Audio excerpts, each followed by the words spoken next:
ಮಹಾರಾಜರು ಕಟ್ಟಿದ್ದಂಥ ಶಿಸ್ತುಬದ್ಧವಾದ ಸಾಂಸ್ಕೃತಿಕ ಪಾರಂಪರಿಕ ನಗರ ಮೈಸೂರು ನಗರ.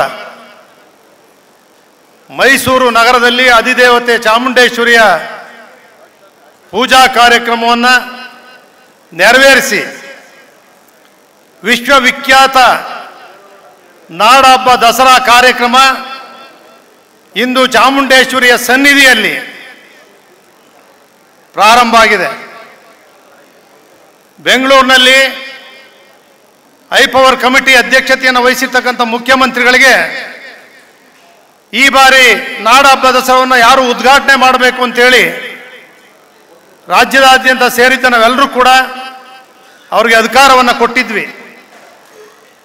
ಅವರು ಸರಿಯಾದ ಯೋಚನೆಯನ್ನು ಮಾಡಿ ಹಂಪ ನಾಗರಾಜಯ್ಯನವರು ಹಿರಿಯ ಸಾಹಿತಿಗಳು, ಯಾವುದೇ ಒಂದು ಕಾಂಟ್ರವರ್ಸಿ ಇಲ್ಲದೆ ಅಂಥವರ ಕೈಯಿಂದ ಈ ನಾಡ ದೇವತೆ ಚಾಮುಂಡೇಶ್ವರಿ ಸನ್ನಿಧಿಯಲ್ಲಿ ಉದ್ಘಾಟನೆ ಮಾಡಬೇಕು ಅಂತೇಳಿ ಮಾಡಿಸಿದ್ದಾರೆ.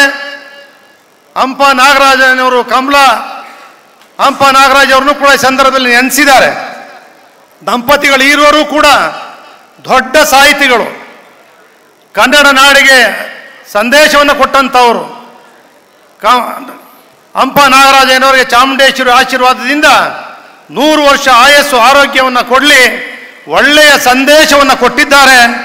ಅವರು ಇನ್ನೂ 100 ವರ್ಷ ಕನ್ನಡ ಭಾಷೆಗೆ, ಕನ್ನಡ ನಾಡಿಗೆ ಅವರ ಸೇವೆ ಮುಂದುವರಿಲಿ ಅಂತೇಳಿ ಸಂದರ್ಭದಲ್ಲಿ ಹೇಳ್ತಾ, ತಮಗೆಲ್ಲರಿಗೂ ಕೂಡ ತಾಯಿ ಚಾಮುಂಡೇಶ್ವರಿ ಇವತ್ತೇನು ಸಿದ್ದರಾಮಯ್ಯನವರು ಚಾಮುಂಡೇಶ್ವರಿಯ ಕ್ಷೇತ್ರ, ಚಾಮುಂಡೇಶ್ವರಿಯ ವರಪುತ್ರರೂ ಕೂಡ ಹೌದು ಸಿದ್ದರಾಮಯ್ಯನವರು.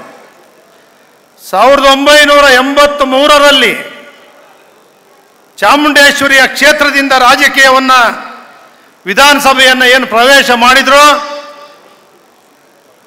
ಅಂದಿನಿಂದ ಇಂದಿನವರೆಗೆ ತಾಯಿ ಆಶೀರ್ವಾದದಿಂದ ಕನ್ನಡ ಕಾವಲು ಸಮಿತಿಯಿಂದ ಹಿಡಿದು ಮಂತ್ರಿಗಳಾಗಿ, 2 ಬಾರಿ ಉಪಮುಖ್ಯಮಂತ್ರಿಗಳಾಗಿ, 15 ಬಾರಿ ಬಜೆಟ್ ಅನ್ನು ಮಂಡಿಸಿ, 2 ಬಾರಿ ವಿರೋಧ ಪಕ್ಷದ ನಾಯಕರಾಗಿ, 2 ಬಾರಿ ಮುಖ್ಯಮಂತ್ರಿಗಳಾಗಿದ್ದಾರೆ ಅಂತ ಹೇಳಿದ್ರೆ ಚಾಮುಂಡೇಶ್ವರಿ ಆಶೀರ್ವಾದ, ರಾಜ್ಯದ ಜನರ ಆಶೀರ್ವಾದದಿಂದ ಅವರಿಗೆ ತಾಯಿ ಯಾವಾಗಲೂ ಕೂಡ ಎಂಥದೇ ಸಂದರ್ಭ ಬಂದಾಗಲೂ ಕೂಡ ಅವರು ಅದರಿಂದ ಇನ್ನೂ ಹೆಚ್ಚಿನ ಶಕ್ತಿ ಅವರಿಗೆ ಬಂದಿದೆ. ತಾಯಿ ಚಾಮುಂಡೇಶ್ವರಿಯ ಕ್ಷೇತ್ರದಲ್ಲಿ ಉಪಚುನಾವಣೆಯಲ್ಲಿ ಕುಮಾರಸ್ವಾಮಿ ಅವರು ಮುಖ್ಯಮಂತ್ರಿಗಳು ನಮ್ಮ ಪಕ್ಷ, ಯಡಿಯೂರಪ್ಪನವರು ಉಪಮುಖ್ಯಮಂತ್ರಿಗಳು ಬಿಜೆಪಿ ಪಕ್ಷ, ನಾವಿಬ್ಬರೂ ಸೇರಿ ಸೋಲಿಸಲೇಬೇಕು ಅಂತ ಭಾರಿ ಹೋರಾಟ ಮಾಡಿದ್ವಿ. ಸರ್ಕಾರ ಇತ್ತು, ಆದರೆ ಗೆದ್ರು. ಅಂದರೆ ಅಂಥ ಕಠಿಣ ಸಂದರ್ಭದಲ್ಲೂ ಕೂಡ ತಾಯಿ ಚಾಮುಂಡೇಶ್ವರಿ ಯಾವತ್ತೂ ಕೂಡ ಅವರ ಆಶೀರ್ವಾದ ಅವರಿಗೆ ನಿರಂತರವಾಗಿದೆ ಅನ್ನೋದಕ್ಕೆ ಇದೇ ಸಾಕ್ಷಿ.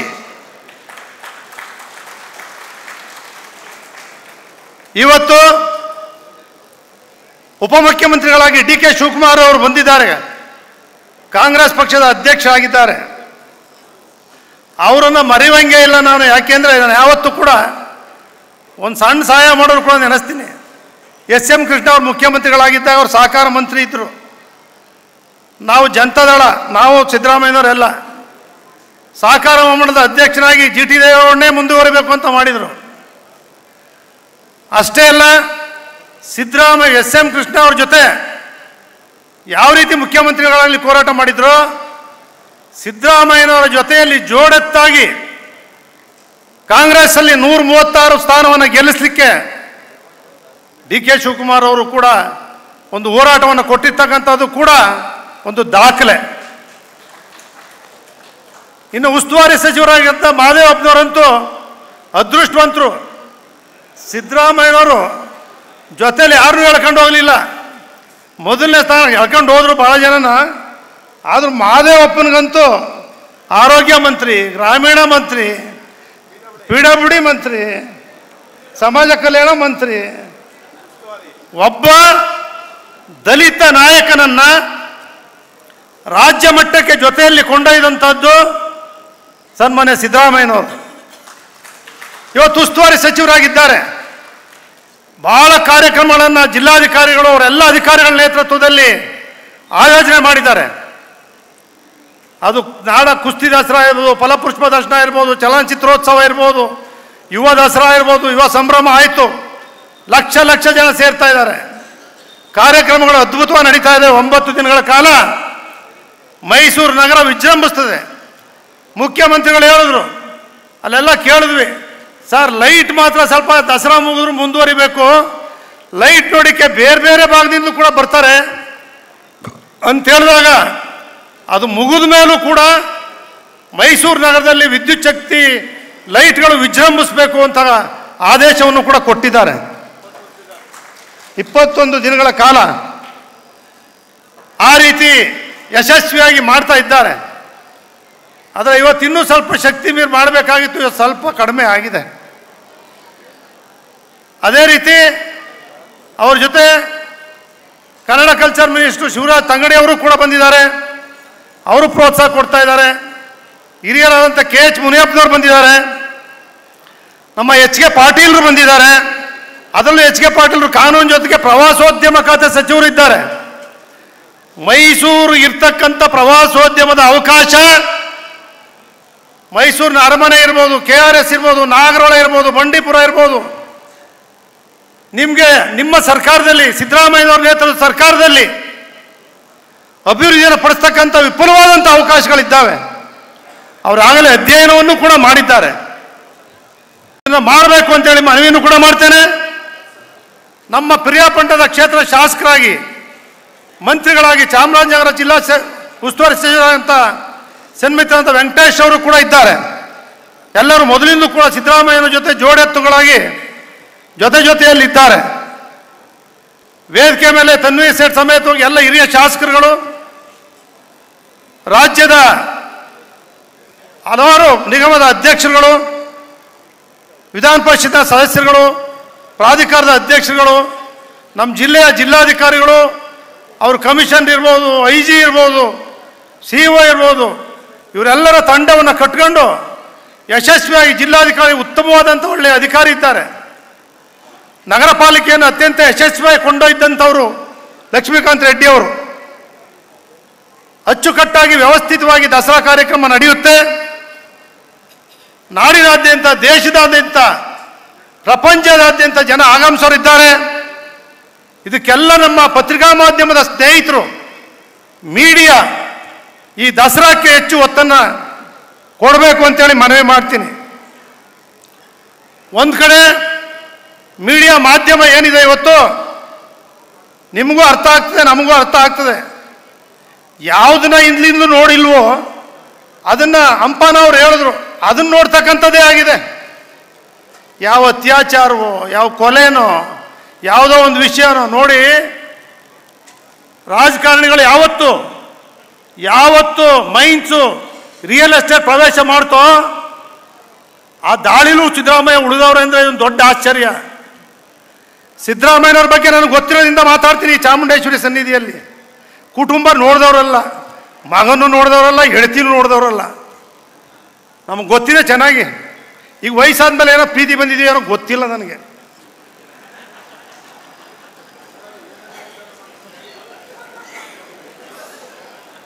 ಅವರು ಯಾರು ಒಳ್ಳೆ ಕೆಲಸ ಮಾಡಿದ್ದಾರೆ, ವೀರೇಂದ್ರ ಪಾಟೀಲ್ ಇರಲಿ, ಕೆಂಗಲ್ ಹನುಮಂತಯ್ಯನ್ ಇರಲಿ, ಹೆಗ್ಡೆ ಇರಲಿ, ದೇವೇಗೌಡರು ಇರಲಿ, ಯಾರೇ SM ಕೃಷ್ಣ ಅವರು ಇರಲಿ, ಒಳ್ಳೆ ಕೆಲಸಗಳನ್ನ ಏನು ಮಾಡಿ ಬಿಟ್ಟೋಗಿದ್ದಾರೆ ಸ್ಮರಣೆ ಮಾಡ್ತಾ ಇಲ್ಲ. ಎಲ್ಲ ಗಾಜಿನ ಮೇಲೆ ಕೂತಿದ್ದಾರೆ. FIR ಬಿತ್ತು ಅಂದರೆ ಯಾರು ಇರುವಂಗೇ ಇಲ್ಲ. BJP ಅಶೋಕ್ ಅವರು ಇರುವಂಗಿಲ್ಲ, ಜನತಾದಳ ಇರುವಂಗಿಲ್ಲ, ಕಾಂಗ್ರೆಸ್ ಇರುವಂಗಿಲ್ಲ. FIR ಬಿದ್ದಟ್ಟಿಗೆ ರಾಜೀನಾಮೆ ಕೊಡಬೇಕು ಅಂದರೆ ಸಿದ್ದರಾಮಯ್ಯನವರ ಅನಿರೀಕ್ಷಿತ ಘಟನೆ, ಆಕಸ್ಮಿಕ ಘಟನೆ, ಇದನ್ನ ರಾಜ್ಯಪಾಲರು ಇನ್ವೆಸ್ಟಿಗೇಷನ್ ಮಾಡಿ ಅಂತ ಹೇಳಿದ್ರು.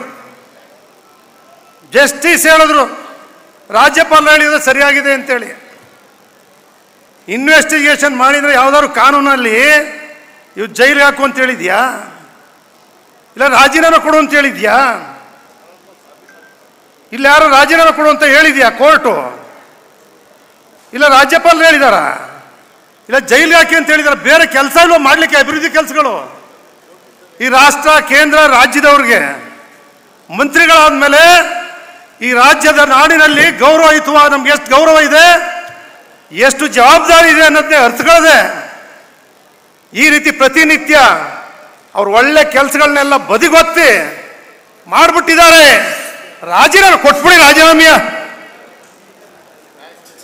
ಕುಮಾರಸ್ವಾಮಿ 2 ಲಕ್ಷ ಕೋಟಿಗಿಂತ ಕೊಡ್ತಾರ, ಕೊಡಕ್ಕಾಗ್ತದ? ಕೊಡಿ ಅಂತಾರೆ. ಸಿದ್ದರಾಮಯ್ಯನವ್ರು 136 ಜನ ಡಿ.ಕೆ ಗೆದ್ದಿದ್ದಾರೆ. ಆ ರಾಜೀನಾಮೆ ಕೊಟ್ಬಿಡಿ, ರಾಜೀನಾಮೆ ಕೊಟ್ಬಿಡಿ, ರಾಜೀನಾಮೆ ಕೊಡ್ಬೇಕಾ?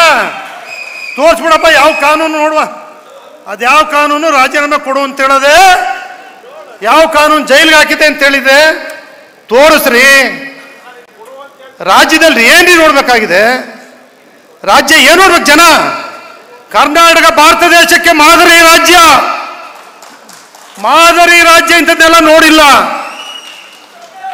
ಮಹಾನ್ ಪುರುಷರಿದ್ರು, ಆದರ್ಶ ವ್ಯಕ್ತಿಗಳಿದ್ರು. ಕಾಂಗ್ರೆಸ್ ಅನ್ನು ಮೈಸೂರಿನವರೇ ಕಟ್ಟವ್ರೆ, ದಳನೂ ಇಲ್ಲಿಂದನೇ ಹುಟ್ಟಿದೆ. ನೀವೆಲ್ಲರೂ ಕೂಡ ಜನಗಳಿಗೆ ಸೇವೆ ಮಾಡೋದು ಬಿಟ್ಬಿಟ್ಟು ಕೆಲಸ ಮಾಡೋಕ್ಕಾಗದೆ ಅವ್ರ ಮೇಲೆ ದಿನಕ್ಕೆ 3 ಪ್ರೆಸ್ಸು TV ಪುಣ್ಯಾತ್ಮರೆ ನಿಮಗೆ ಕೈ ಮುಗಿಬೇಕು, ದೊಡ್ಡ ಸಲಾಮ್ ಹೊಡಿಬೇಕು. ಒಂದು ಅತ್ಯಾಚಾರ 1 ತಿಂಗಳು ಓಡ್ತದೆ, ಒಂದು ಕೊಲೆ ಕೇಸ್ ಅದಾದ್ಮೇಲೆ 3 ತಿಂಗಳು ಓಡ್ತದೆ. ಇದು ಯಾವುದೋ FIR ಆಗದೆ ಅಂದರೆ ಅದೊಂದು 3 ತಿಂಗಳು ಓಡ್ತದೆ. ಮಾಧ್ಯಮ ನಿಮ್ಮನ್ನು ಯಾರು ನೋಡ್ಬೇಕಪ್ಪ? ಏನು ನೋಡಬೇಕು? ಯುವಕರಿಗೆ ಏನು ಆದರ್ಶ ಕೊಡ್ತೀರಿ? ಯುವಕರಿಗೆ ಏನು ಹೇಳ್ತೀರಿ? ನಿಮ್ಮ ಮನೇಲಿ ಇರ್ತಕ್ಕಂಥ ಮಕ್ಕಳಿಗೆ ಏನು ಪಾಠ ಹೇಳ್ತೀರಿ? ಅವ್ರು ಹೆಂಗೆ ಕಲಿಬೇಕು, ಹೆಂಗೆ ನಾಯಕತ್ವ ಬರಬೇಕು? ಇವ್ರು ಒಳ್ಳೊಳ್ಳೆ ಕೆಲಸಗಳನ್ನ ಹೇಳ್ಬೇಕಲ್ವ, ನಾಯಕತ್ವ ಬರಬೇಕು ಅಂತ ಹೇಳಿದ್ರೆ. ತಾಯಿ ಚಾಮುಂಡೇಶ್ವರಿ ನಿಮ್ಗೆ ಒಳ್ಳೇದನ್ನ ಮಾಡ್ಲಪ್ಪ. ಇನ್ಮೇಲಾದರೂ ಕರ್ನಾಟಕ ರಾಜ್ಯ ಉಳಿಸಿ. ನಮ್ಮ ಸಿದ್ದರಾಮಯ್ಯನವರು DK ಅವರೆಲ್ಲ 5 ಗ್ಯಾರಂಟಿ ನಿಜ ಮಾಡ್ತಾ ಇದ್ದೀರಿ, ಮಾಡಿ. ವಿಧಾನಸೌಧದಲ್ಲೇ ಹೇಳಿದೆ ನಾನು, ಸಿದ್ದರಾಮಯ್ಯನವರೇ ಮಹಿಳೆಯರಿಗೆ ಫ್ರೀ ಬಸ್ ಮಾಡಿದ್ರಿ, ಎಲ್ಲ ದೇವಾಲಯಕ್ಕೆ ಹೋಯ್ತಾರೆ, ಅವ್ರ ಆಶೀರ್ವಾದ ನಿಮ್ಗೆ ಇರುತ್ತೆ ಅಂತ ವಿಧಾನಸೌಧದಲ್ಲಿ ಹೇಳಿದ್ದೀನಿ, ಇಲ್ಲಿ ಹೇಳ್ತಾ ಇಲ್ಲ. ಶ್ರೀನಿವಾಸ ಪ್ರಸಾದ್ ಅವ್ರ ಮುಂದೆ ಇಲ್ಲೇ ಕಲಾಮಂದಿರದಲ್ಲಿ ಅಕ್ಕಿ ಉದ್ಘಾಟನೆ ಮಾಡಿದಾಗ ಅನ್ನಭಾಗ್ಯ ಸಿದ್ದರಾಮಯ್ಯನವ್ರಿಗೆ ಇತ್ತು, ಕೊಟ್ಟವ್ರೆ ಅಂತ ಅವತ್ತು ನೇರವಾಗಿ ಹೇಳಿದ್ದೀನಿ. ದಳದ ಶಾಸಕನಾಗಿ ನಾನೇನು ಬೆಚ್ಚಿಸ್ಕೊಳಕ್ಕೆ ಹೇಳ್ತಾ ಇಲ್ಲ ಅವ್ರನ್ನ. ಯಾವತ್ತೂ ಸಿದ್ದರಾಮಯ್ಯನವತ್ತು ಒಂದು ದಿನ ಮುಖ್ಯಮಂತ್ರಿಯಾಗಿ ಒಂದು ಲೆಟರ್ ಕೊಟ್ಟಿಲ್ಲ, ಒಂದು ಕೆಲಸ ಮಾಡಿಸಿಲ್ಲ. ಆ ವೈಯಕ್ತಿಕವಾಗಿ ಆಗಲಿ ಸರ್ಕಾರದ್ದೇ ಆಗಲಿ ಒಂದಿನ ಮಾಡಿಸಿಲ್ಲ. ಸನ್ನಿಧಿಯಲ್ಲಿ ಹೇಳ್ತಾ ಇದ್ದೀನಿ, ಚಾಮುಂಡೇಶ್ವರಿ ಸನ್ನಿಧಿಯಲ್ಲಿ. ಆದರೆ ಈ ರಾಜ್ಯದಲ್ಲಿ ಸೇವೆ ಮಾಡ್ತಕ್ಕಂಥವರ ಸ್ಥಿತಿ ಏನು? ಅಧೋಗತಿಗೆ ಕಲುಷಿತವಾಗಿರ್ತಕ್ಕಂಥ ಪ್ರಜಾಪ್ರಭುತ್ವ ವ್ಯವಸ್ಥೆನ ಉಳಿಸೋರು ಯಾರು? ರಾಜೀನಾಮೆ ಕೊಡಿ, ಎಲ್ಲ ನಿಂತ್ಕೊಳ್ಳಿ, ಎಲ್ಲರೂ ವಿಧಾನಸೌಧ ಮುಂದೆ. ಯಾರ್ಯಾರಿಗೆ FIR ಆಗಿದೆ ಎಲ್ಲರೂ ಕೊಡಿ, ಎಲ್ಲರೂ ತಾಕತ್ತಿದ್ರೆ. ಏನ್ರಿ ಅದು ಬಿಟ್ಟು ಕಾನೂನು ಪ್ರಕಾರ ಏನು ಬರುತ್ತೆ? ನ್ಯಾಯಾಲಯ ಇದೆ, ತೀರ್ಪುಗಳು ಕೊಡ್ತವೆ, ಅದ್ರ ಪ್ರಕಾರ ಎಲ್ಲರೂ ಗೌರವ ಕೊಡ್ಬೇಕು, ನಡೀತಾರೆ. ಅಭಿವೃದ್ಧಿ ಮಾಡಿ. ಕೇಂದ್ರ